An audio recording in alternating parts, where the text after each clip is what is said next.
Now eno ensonga endala lwaki abayindi tebeetagira ddala citizenship wanene.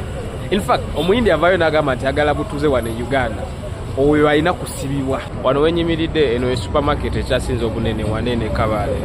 Naye supermarket eno ya muyindi oshegera abaana bakola mu eno supermarket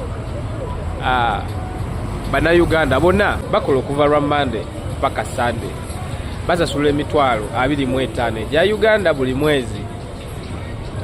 Bakola buli lunaku okuva sawa 2 ku makya paka sawa 3 n'ekitundu. Kitegeeza bakola sawa 11 buli lunaku. Kitegeera naye tebabasasula omwezi guweddeko.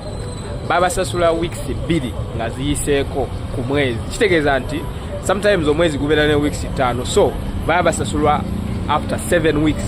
Ebiseera bisinga after 6 weeks. Kitegeera. Now katulaba abayindi bakola ekyo nga tebatongozeddwa like a tribe one in Uganda. Kati gwe teberezaamu what will happen bwebaba nga balina the same rights nga gwe munayo. Ku ssomero gye nali nsomera e India ze nalinanga issues nyingi nnyo. Abaana abasinga naddala abawala baali nga tebanjagala nga bandaga ettima bandaga obukyayi n'obusosoze awatali nsonga. Nagano okusoma semester number. Nagamba principal w'essomero ne mugamba ebintu bye mutusomesa solobera mu room yange n'ensoma kuba notes buli kimu mu kituwa mu poto. Balinga tulina poto nga buli kimu bakiteekayo notes byonna buli kimu. So ng'osobola ogenda no downloadinga n'osoma n'ogenda n'okola ebigezo. Naye bo babeerawo n'ekintu nti okola ebibuuzo olina okuba nga olina attendance at least 75%. Principal kye yakola nangamba kati ogenda nga mu library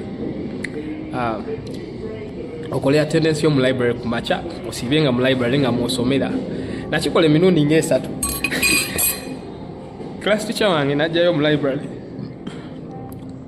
nansangayo lumu kati ye namanya nti nze mbeerayo emirundi 3 egyo nakoma sadda mugenda mu library ne bampa attendance etamu yo semester yonna nalina attendance 96%. Kati we namala okuyita principal nampita mu office ye nangamba Godwin wakikoze otya like semester yonna tewagenze mu kirasi ate wayise. Nangamba kino ekintu tekitera kubeerawo like fe abaana babaffe bano tebasobola nakikola ekyo. Ne mugamba nze nva Uganda bwetu we tuba abafirika tuba bagezi naturally.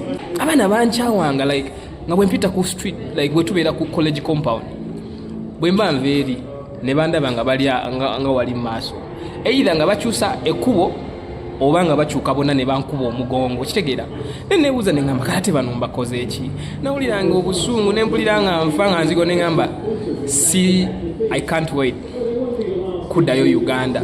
Era nze nabeeraawo nga njaya n'okukomawo ewaka. Kitegeera follow for more.